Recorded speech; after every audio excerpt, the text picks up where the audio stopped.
राम राम. मी Prakash Mahajan, Mahajan and Mahajan YouTube चॅनलसाठी. समृद्धी महामार्ग या महामार्गाचे जनक माननीय मुख्यमंत्री देवेंद्र फडणवीस यांना उद्देशूनच आज माझा व्हिडिओ आहे. देवाभाऊ, आपण मुंबई ते नागपूर अंतर कमी करण्यासाठी जवळपास 50,000 कोटीच्या वर खर्च करून समृद्धी महामार्ग तयार केला. स्थापत्यशास्त्रात अत्यंत प्रगत असं तंत्रज्ञान वापरून आपण 8-9 किलोमीटरचे बोगदे, अति उंचीवरचे पूल केले, समृद्धी महामार्ग तयार केला. अनेक अडथळे आले. खुद्द या महाराष्ट्रातले पितामह माननीय शरद पवार देखील काही काळ या समृद्धी महामार्गाच्या विरोधात होते, पण त्यांना देखील आपण आणि आपला खास अधिकारी श्री मोपलवार यांनी समजाविले. हा मी शब्द वापरतो, दुसरा कुठलाही शब्द वापरणार नाही. आणि हा महामार्ग तयार झाला. मोठ्या दिमाखात त्याचं उद्घाटन झालं. हिंदू हृदय सम्राट बाळासाहेब ठाकरे समृद्धी महामार्ग असं याला नाव देण्यात आलं.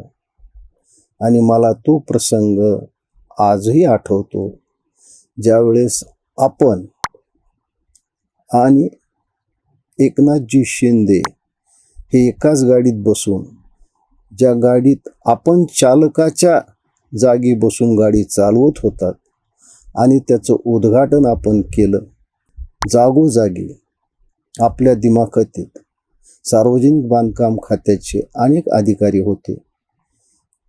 प्रत्येक मैलावर आपल्यासाठी अतिशुद्ध पाणी, फळांचे रस वगैरे सगळं होतं. त्यामुळे आपल्याला हा प्रवास अत्यंत सुखद झाला असेल. पण भयानक वास्तव्य काय आहे मी तुम्हाला आज सांगतो. हा महामार्ग सुरू होऊन 5 वर्षाच्या वर काळ गेलाय, पण या महामार्गावर कुठलीही झाडं लावलेली नाहीत. किंबहुना झाड हा प्रकारच नाहीये. झाडाच्या नावाखाली बोगनवेल लावली, आणि त्या बोगनवेलमध्ये पांढरी बोगनवेल. म्हणजे जर छत्रपती संभाजीनगरहून तुम्ही नागपूरला जर गेलात उन्हाळ्यामध्ये, तर आपण मानसिकदृष्ट्या रुग्ण होण्याची शक्यता आहे. संपूर्ण महामार्ग हा सिमेंट कॉन्क्रीटचा आहे. तो जमिनीपासून किमान 10-12 फूट वर उचलल्यामुळे आजूबाजूच्या झाडाचा, आजूबाजूच्या शेतीचा, आजूबाजूच्या नैसर्गिक हिरवेपणाचा संबंध राहत नाही. एक रखरखीत वाळवंटातून आपण चाललो आहोत ही भावना होते. थोडा बहुत संभाजीनगरहून मुंबईकडे जाताना सुसह्य प्रवास होऊ शकतो, त्यामुळं डोंगर आहेत, काही ठिकाणी शेती चांगली आहे. पण छत्रपती संभाजीनगरहून नागपूरकडे जाणारा जो मार्ग आहे, तो मार्ग माणसाला मनोरुग्ण करू शकतो. ही वास्तविकता आपण फडणवीस साहेब लक्षात घेतली नाही. माझं आपल्याला एक नम्र आव्हान आहे. एक साध्या वाहनामध्ये एक साधा प्रवासी म्हणून आपण प्रवास करा, म्हणजे आपल्याला लक्षात येईल की या महामार्गात काय काय गोष्टीची त्रुटी राहिलेली आहे. आपण वृक्षारोपण केलं नाही. परवाच नाशिकला कुंभमेळ्याच्या नावाखाली 50-50, 60-60 वर्षाची झाडं तोडण्यात आली, आणि इथं झाडच लावली नाहीत. दोन्ही बाजूला आपण जमीन अधिग्रहण करून ठेवली आहे. कशासाठी ठेवली आहे माहीत नाही. त्या जमिनीत सुद्धा आपण झाडं लावली नाहीत. म्हणजे डोळ्याला एक नैसर्गिक गारवा दिसावा, एक प्रसन्नता दिसावी, असं कुठलंही वातावरण त्या समृद्धी महामार्गावर नाहीये. जर समृद्धी महामार्गावर तुम्हाला जायचं असेल तर सगळी तयारी करून जावी लागते.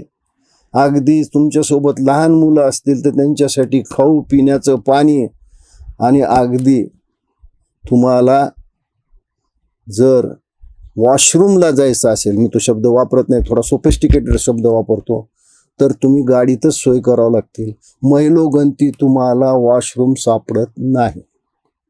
तुम्ही जे पेट्रोल पंपासाठी जागा दिली आहे, जे उपहागृहासाठी जागा दिली आहे, जे ठेके तुम्ही दिले आहेत, त्या ठेकेदारांनी पोट ठेकेदार म्हणजे भाडे करून पोट भाडे करून ठेवला असा प्रकार तिथे आहे.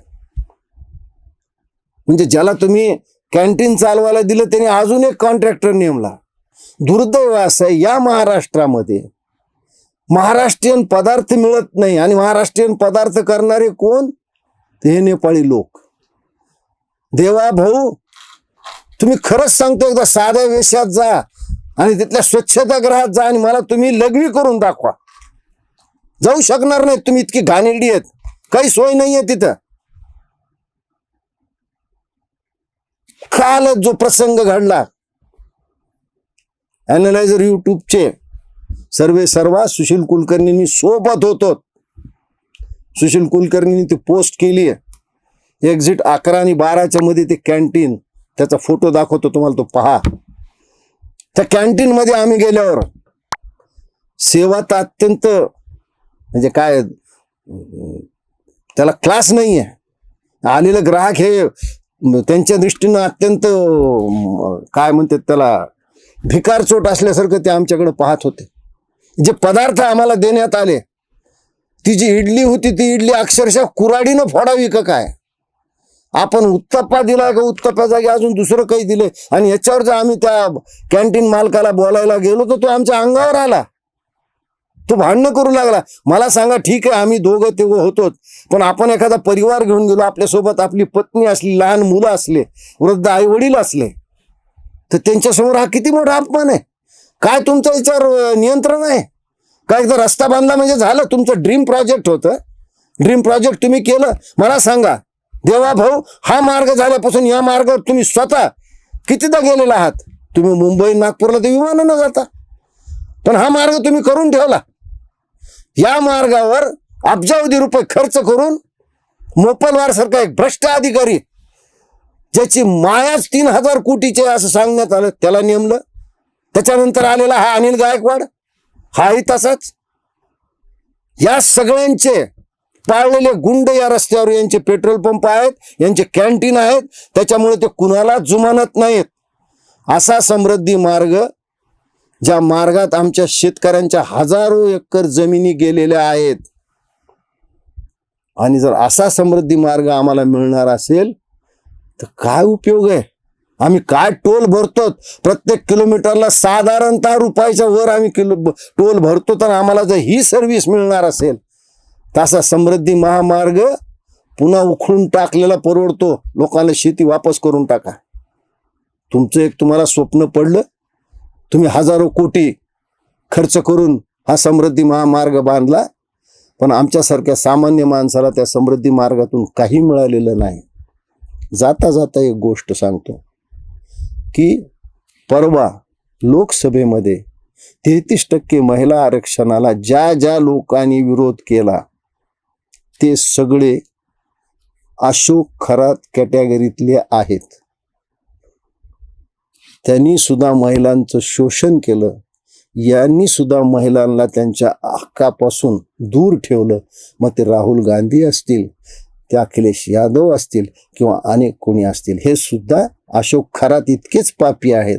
आणि अशोक खरातनं जी शिक्षा ती यांना मिळाली पाहिजे. महिलांचा हक्क दडपणारे, महिलांचा हक्क हिरावून घेणारे लोक या देशात राज्यकर्ते असले न पाहिजेत, असं माझं मत आहे. धन्यवाद.